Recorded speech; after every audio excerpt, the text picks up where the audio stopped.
시작하겠습니다. 반응형 디자인 원리와 미디어 쿼리에 대해서 설명하겠습니다.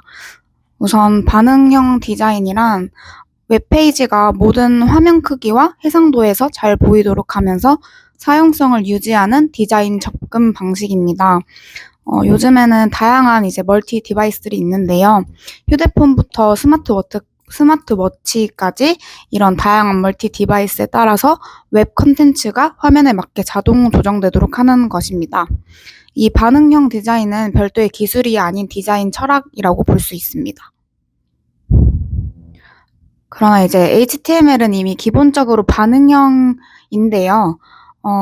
HTML 문서는 CSS 없이도 창 크기에 따라서 텍스트가 자동으로 재배치가 된다고 합니다. 근데 자동으로 재배치가 되지만 문제가 있는데, 예를 들어 와이드 화면에서는 텍스트 줄이 너무 길어서 가독성이 떨어지는 문제가 발생을 하고요. 그리고 좁은 화면에서는 이런 열이나 패딩 같은 부분이 찌그러져서 레이아웃이 붕괴되는 문제가 발생하고, 그리고 예를 들어 이런 문제 때문에 고정 너비를 설정을 하게 된다라고 하게 될 경우 스크롤이 발생하거나 빈 여백이 발생하는 문제점이 있습니다. 아래는 이런 문제점을 보여주는 화면의 예시이고요. 그래서 이런 문제를 해결하기 위해서 등장한 것이 반응형 웹 디자인입니다. 모든 기기에서 콘텐츠가 자연스럽게 보여지도록 하는 방식입니다. 그리고 반응형 디자인의 3대 원리에 대해서 설명을 드릴 텐데요. 첫 번째로는 유동적 그리드입니다. 고정값을 가지는 픽셀 대신에 상대 단위인 %나 VW, FR을 사용하는 방법입니다. 이 단위들은 컨테이너의 크기에 따라서 상대적으로 조정이 되는 건데요. 이 단위들의 간단한 정의만 살펴보자면 % 같은 경우에는 부모의 크기 대비 비율이라고 볼 수 있고, VW는 뷰포트 너비의 1%라고 볼 수 있고요. 그리고 FR은 그리드의 남은 공간 비율입니다. 각각의 예시는 %와 VW 그리고 FR을 사용하는 예시입니다. 두 번째로는 유연한 미디어라고 볼 수 있는데요.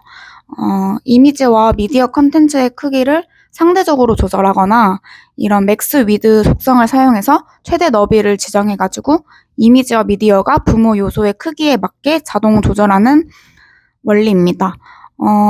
좁아질 때는 자동으로 축소가 되고 커질 때도 원본보다 확대가 되지 않습니다. 다음으로는 미디어 쿼리인데요. 화면 조건에 따라서 CSS를 다르게 적용하는 원리입니다.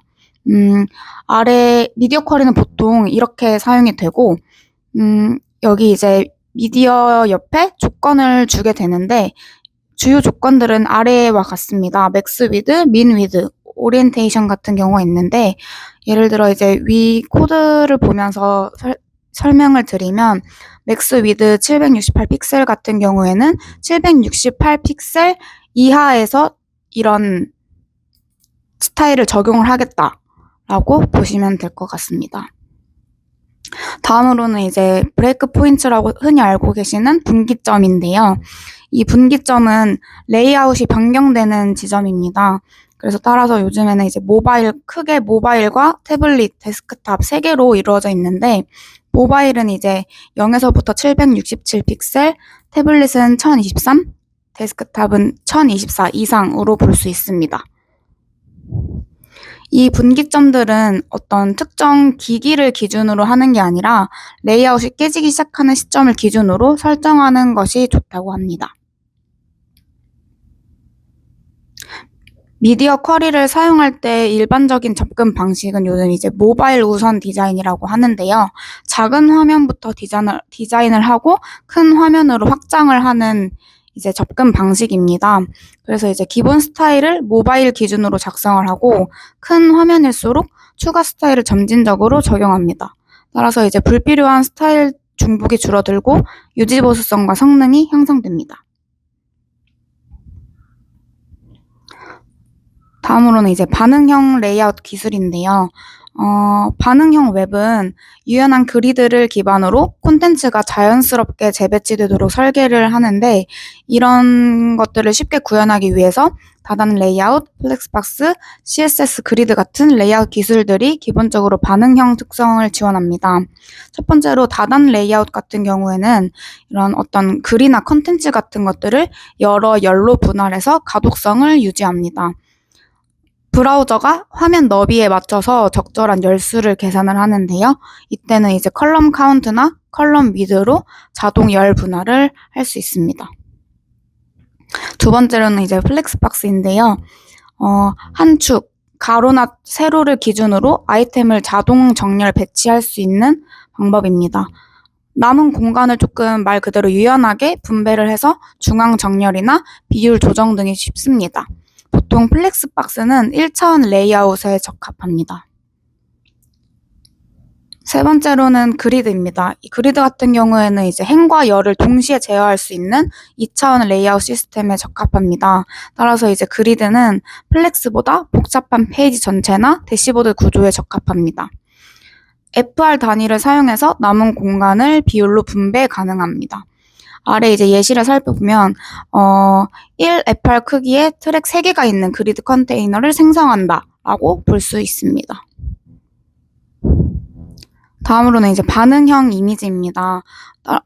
다양한 기기의 해상도에 맞춰서 서로 다른 이제 이미지 파일을 선택 혹은 최적화할 수 있는데요. 픽처나 src 셋, 사이즈 같은 속성으로 기기별 해상도에 맞는 이미지 자동 선택하는 방법입니다. 큰 이미지를 단순히 그냥 축소를 하게 되면 불필요한 트래픽이랑 로딩 지연이 발생을 하기 때문에 이런 것들을 사용해서 반드시 최적화할 수 있는 방법이 필요합니다. 다음으로는 이제 반응형 타이포그래피인데요. 타이포그래피 같은 경우에는 이제 미디어 쿼리 내에서 글꼴 크기를 변경하거나 뷰포트 단위를 사용해서 화면 크기에 맞게 텍스트 크기를 조정하는 방식인데요. 이 아래 예시 같은 경우는 이제 미디어 쿼리를 활용해서 텍스트 크기를 조정을 하는 방식이고요. 밑에는 이제 뷰포트 단위를 사용할 때 쓰는 방식인데, 뷰포트 단위 같은 경우에는 이제 화면이 넓어질수록 글자가 부드럽게 커지기 원할 때 사용하는 방식으로 이제 VW를 이용을 해서 뷰포트 단위를 활용을 할 수가 있습니다. 다음으로는 이제 뷰포트 메타 태그인데요. 모바일 브라우저에게 뷰포트의 실제 너비를 기기 화면으로 맞추고 페이지를 의도한 비율로 표시하라는 의미입니다. 초기 스마트폰 시절에는 대부분의 웹사이트가 데스크용으로만 설계되어 있어서 브라우저가 강제로 980 픽셀 가상 너비로 축소를 해서 보여주는 방식이 기본이었는데, 이런 메타 태그를 뷰포트라는 메타 태그를 추가를 하게 되면 이런 기본 값들을 덮어쓰고 기기의 실제 너비로 렌더링이 되어서 미디어 쿼리와 브레이크 포인트가 정확하게 작동을 해야 됩니다. 이 메타 태그는 항상 헤드 안에 포함되어야 하고요. 없을 경우에는 모바일에서 디자인이 깨져 보일 수 있습니다. 이제 마지막으로 반응형 디자인의 현재를 확인을 해보면 최신 CSS 레이아웃은 이런 플렉스나 그리드, 컬럼 같은 레이아웃은 이미 반응형을 기본 지원을 하고 있고요. 이제 픽셀 단위의 완벽한 디자인보다 컨텐츠 중심의 유연한 구조가 필요합니다. 그래서 이런 반응형 디자인은 특별한 기술이 아닌 웹 설계의 기본 원칙으로 자리 잡고 있습니다. 이상입니다.